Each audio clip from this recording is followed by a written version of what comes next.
At that time Chedorlaomer king of Elam sent to all the neighboring kings, to Nimrod, king of Shinar who was then under his power, and to Tidal, king of Goyim, and to Arioch, king of Elasar, with whom he made a covenant, saying, Come up to me and assist me, that we may smite all the towns of Sodom and its inhabitants, for they have rebelled against me these 13 years. And these 4 kings went up with all their camps, about 800,000 men, and they went as they were, and smote every man they found in their road. And the 5 kings of Sodom and Gomorrah, Shinab king of Admah, Shember king of Zeboim, Bera king of Sodom, Bersha king of Gomorrah, and Bela king of Zor, went out to meet them, and they all joined together in the valley of Siddim. And these 9 kings made war in the valley of Siddim, and the kings of Sodom and Gomorrah were smitten before the kings of Elam. And the valley of Siddim was full of lime pits, and the kings of Elam pursued the kings of Sodom, and the kings of Sodom with their camps fled and fell into the lime pits, and all that remained went to the mountain for safety. And the 5 kings of Elam came after them and pursued them to the gates of Sodom, and they took all that there was in Sodom.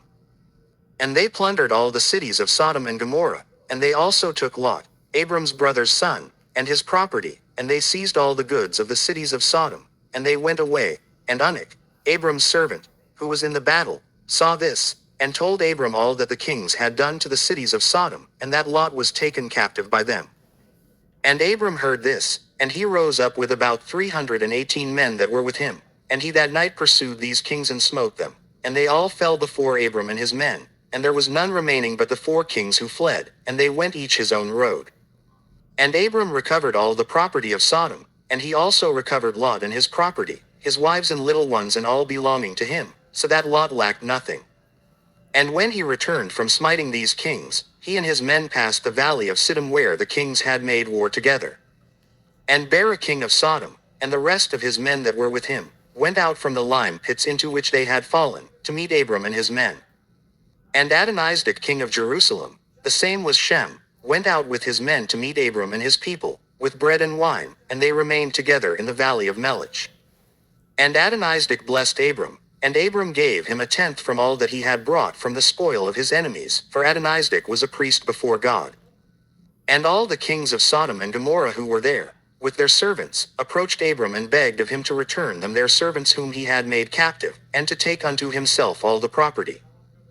And Abram answered the kings of Sodom, saying, As the Lord liveth who created heaven and earth, and who redeemed my soul from all affliction, and who delivered me this day from my enemies, and gave them into my hand, I will not take anything belonging to you, that you may not boast tomorrow, saying, Abram became rich from our property that he saved.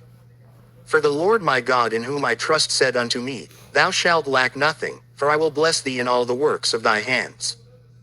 And now therefore behold, here is all belonging to you, take it and go. As the Lord liveth, I will not take from you from a living soul down to a shuti or thread, excepting the expense of the food of those who went out with me to battle, as also the portions of the men who went with me, Anar, Ashkel, and Mamre, they and their men, as well as those also who had remained to watch the baggage, they shall take their portion of the spoil.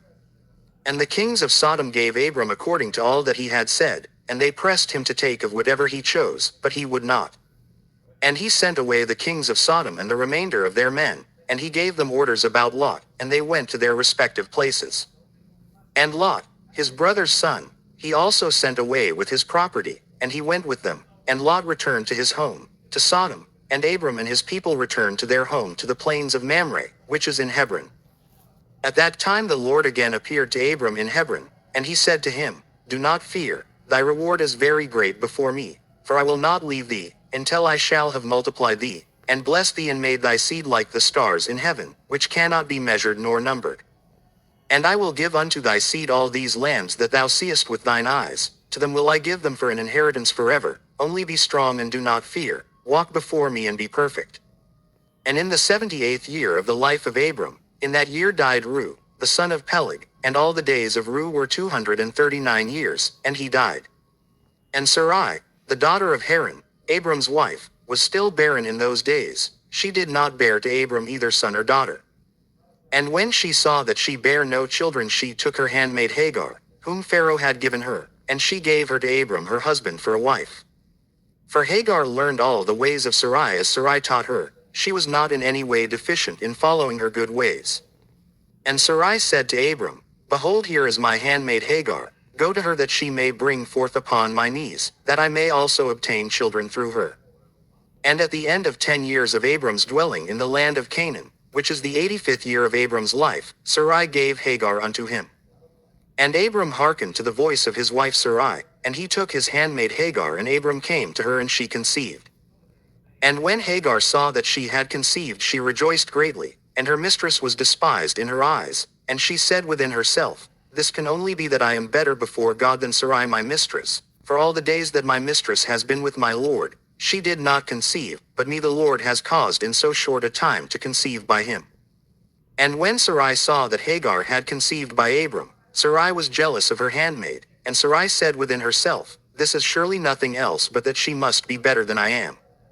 And Sarai said unto Abram, My wrong be upon thee, for at the time when thou didst pray before the Lord for children, why didst thou not pray on my account, that the Lord should give me seed from thee?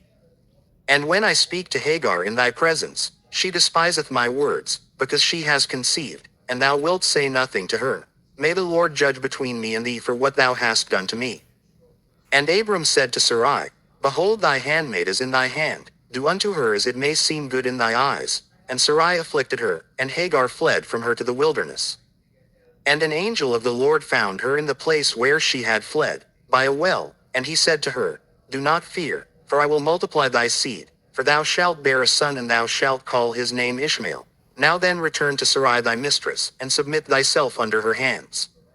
And Hagar called the place of that well Beer Lahai Roi, it is between Kadesh and the wilderness of Beard. And Hagar at that time returned to her master's house, and at the end of days Hagar bare a son to Abram, and Abram called his name Ishmael, and Abram was 86 years old when he begat him.